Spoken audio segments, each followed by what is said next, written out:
l'homme ne vit pas seulement de pain, mais de toute parole qui sort de la bouche de Dieu. Alléluia, Alléluia, Alléluia, Alléluia, Alléluia, Alléluia, Alléluia, Alléluia. Le Seigneur soit avec vous. Évangile de Jésus-Christ selon saint Jean, gloire à toi, Seigneur. En ce temps-là, quand la foule vit que Jésus n'était pas là, ni ses disciples, les gens montèrent dans les barques et ils se dirigèrent vers Capharnaüm à la recherche de Jésus. J'ai oublié, mais c'est pas bien grave, vous en faites pas. Dans l'esprit, tout est encensé. Voilà. L'ayant trouvé sur l'autre rive, ils lui dirent « Rabbi, quand es-tu arrivé ici ?» Jésus leur répondit « Amen, amen, je vous le dis. Vous me cherchez non pas parce que vous avez vu des signes, mais parce que vous avez mangé de ces pains et que vous avez été rassasiés. Travaillez non pas pour la nourriture qui se perd, mais pour la nourriture qui demeure jusque dans la vie éternelle, celle que vous donnera le Fils de l'homme, lui que Dieu le Père a marqué de son sceau. » Ils lui dirent alors « Que devons-nous faire pour travailler aux œuvres de Dieu ?» Jésus leur répondit « L'œuvre de Dieu, c'est que vous croyiez en celui qui l'a envoyé. » Ils lui dirent alors « Quel signe vas-tu accomplir pour que nous puissions le voir et te croire?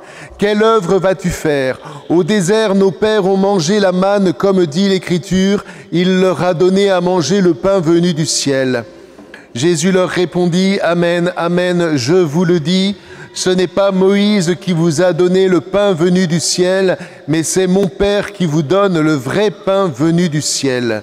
Car le pain de Dieu, c'est celui qui descend du ciel et qui donne la vie au monde. » Ils lui dirent alors « Seigneur, donne-nous toujours de ce pain-là. » Jésus leur répondit « Moi, je suis le pain de la vie. Celui qui vient à moi n'aura jamais faim. Celui qui croit en moi n'aura jamais soif. » Acclamons la parole de Dieu. Louange à toi, Seigneur Jésus. Cet évangile efface nos péchés.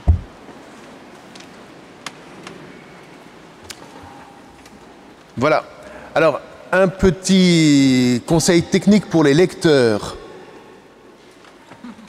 Quand on est complètement au bas du lectionnaire, vous avez le droit de prendre le lectionnaire pour le relever. Hein. C'est pas, il ne va pas vous enflammer les mains. Hein, il va pas, parce que sinon, vous parlez comme ça.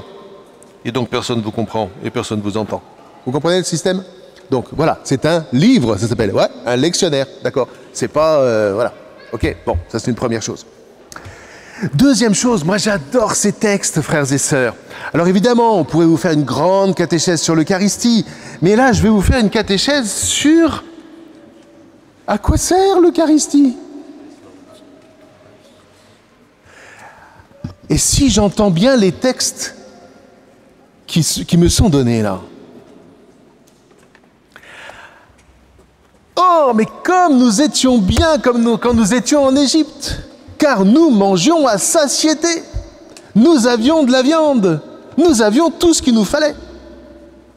Ah, mais comme nous sommes bien avec Amazon qui nous livre à la porte tout ce qu'on lui commande. Ah, mais comme nous sommes bien avec tous ces supermarchés qui nous donnent des rayons entiers de beurre tellement qu'on ne sait plus quoi choisir. Il faut du salé, du pas salé, du iodé, du machin, du truc, du doux, du pas doux, du saint-doux. Ouais. Ah, mais comme ça me fait du bien d'avoir des séries sur Netflix. Oh, mais comme ça me fait du bien aussi de savoir regarder quelquefois des films qui ne sont pas pour nous ni pour vous, n'est-ce pas? Si vous voyez ce que je veux dire. Mais j'ai ma petite consolation, parce que tous les dimanches, je viens recevoir l'Eucharistie.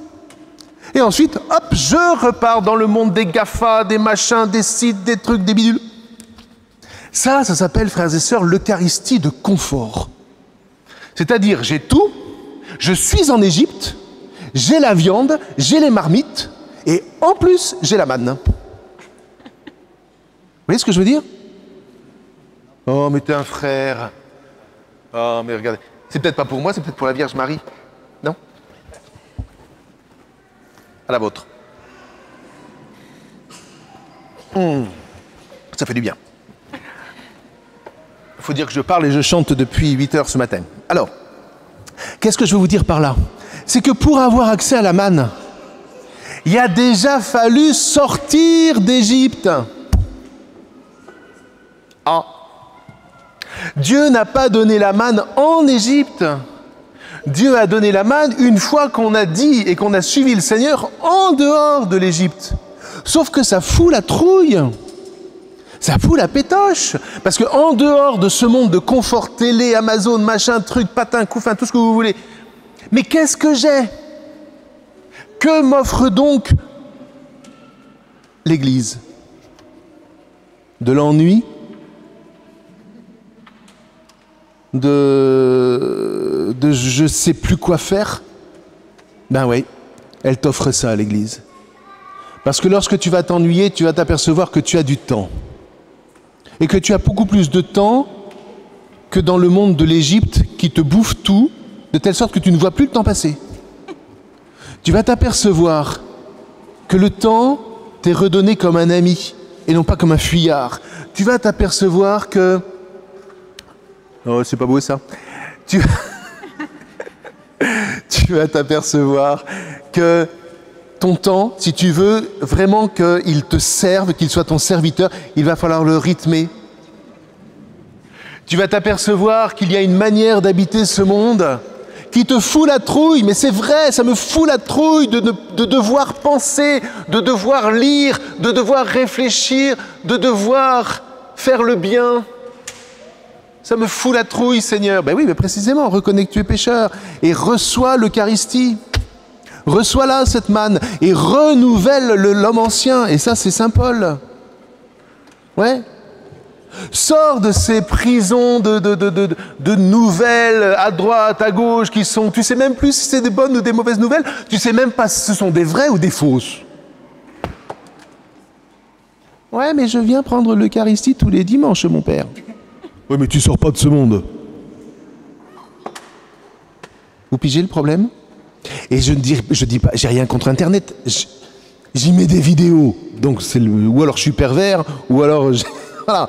Non, mais il y a moyen de bénéficier de l'Égypte. Dieu n'a pas fait exploser l'Égypte.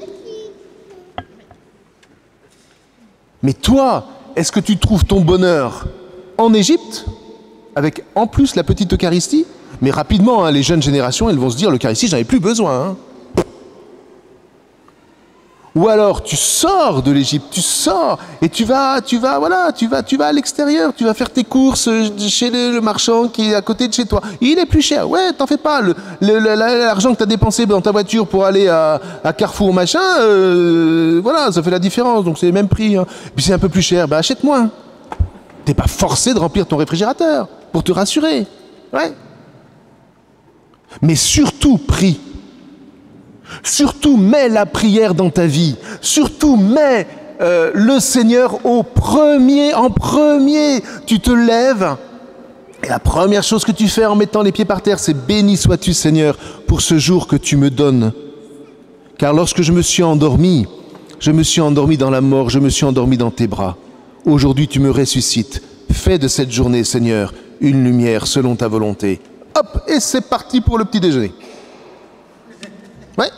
Oui, vous n'êtes pas forcé de faire l'aude, liturgie des heures, je sais pas quoi, moi. Vous n'êtes pas forcé de faire les 150 psaumes avant de mettre le premier orteil sur la terre. Mais une vraie prière où vous vous recevez et vous prenez conscience qu'aujourd'hui encore, vous allez sortir d'Égypte. Parce que c'est du sacré combat quand même, hein. Waouh! Mais ça, c'est un vrai programme spirituel parce que c'est le programme qui me fait devenir véritablement libre. Voilà, libre. Et je reconnais la liberté à la créativité qu'elle suscite en moi. Et ce qui fait que, regardez, encore une fois, ces sociétés amazoniennes, elles ne créent aucune créativité. Aucune. Ouais, on est tous morts en consommant. Alors que venir à l'Eucharistie, venir prier devant le Seigneur, etc., Ça suscite en nous la créativité. Mais une créativité pour faire le bien, une créativité pour faire le bien, une créativité pour faire ce qui est bon et donc ce qui est joyeux. Car la dernière chose que je voudrais qu'on se rappelle aujourd'hui, c'est que les vraies joies, frères et sœurs, elles sont quand nous faisons le bien. Pas lorsque nous recevons le paquet d'Amazon. Alors je vous rassure, je n'ai pas été payé par Amazon pour faire de la publicité. Voilà. Mais bon, ça fait partie de notre quotidien aujourd'hui. Non! Ça, c'est de la satisfaction lorsque je reçois le paquet. C'est pas la même chose, c'est pas de la joie. La joie, c'est quand je prends sur moi, parce que je dois le faire au nom de Dieu qui me l'a demandé, d'aller visiter telle personne, d'aller réparer telle chose chez telle autre personne, d'écouter au téléphone, etc. Et d'être là uniquement parce que le Seigneur me le demande et qu'il me nourrit de sa manne, qu'il me nourrit de lui. Car lorsqu'il s'est incarné, lorsqu'il est venu dans ce monde, frères et sœurs, ça n'a pas été une partie de plaisir. Ça aussi, c'est une distinction qu'il faut faire. Plaisir contre joie. La joie ne donne pas forcément de plaisir. Mais il y avait de la joie en Dieu de venir chez nous. Il y avait de la joie en Dieu de se tenir au milieu de nous. Comme il y a de la joie en Dieu, en Jésus, de se tenir au milieu de nous, aujourd'hui, maintenant. Ouais. Alors, tout ça pour vous dire quoi? Cette semaine, vous voyez, si nous pouvions faire cet effort, ça commence par le repas de midi, fais cet effort de dire au Seigneur, Seigneur, nous recevons tout de toi. Et au milieu de ce que nous mangeons, tu nous as donné la manne, signe que nous sortons des prisons de ce monde. Seigneur, enlève en nous le désir d'y revenir. Enlève en nous ces pseudo-consolations qui nous enferment. Libère-moi, libère ma famille. Et merci Seigneur de me déplacer, de m'emmener dans le désert, car je crois en toi. Oui, je crois, Seigneur, que tu es le pain de vie. Oui, Seigneur, je crois que pour recevoir ce pain de vie, il faut que je sorte de cette prison de l'Égypte. Mais Seigneur, puisque c'est pour vivre en toi, puisque c'est pour illuminer le monde, puisque c'est pour élever le monde avec toi dans la résurrection, alors oui, Seigneur, je prends la décision avec ma femme, mes enfants, et tous ceux que je rencontrerai, de sortir d'Égypte. Eh bien ça, c'est un sacré programme pour cette semaine. Et pas seulement, plus si affinité, comme dit l'autre. Amen.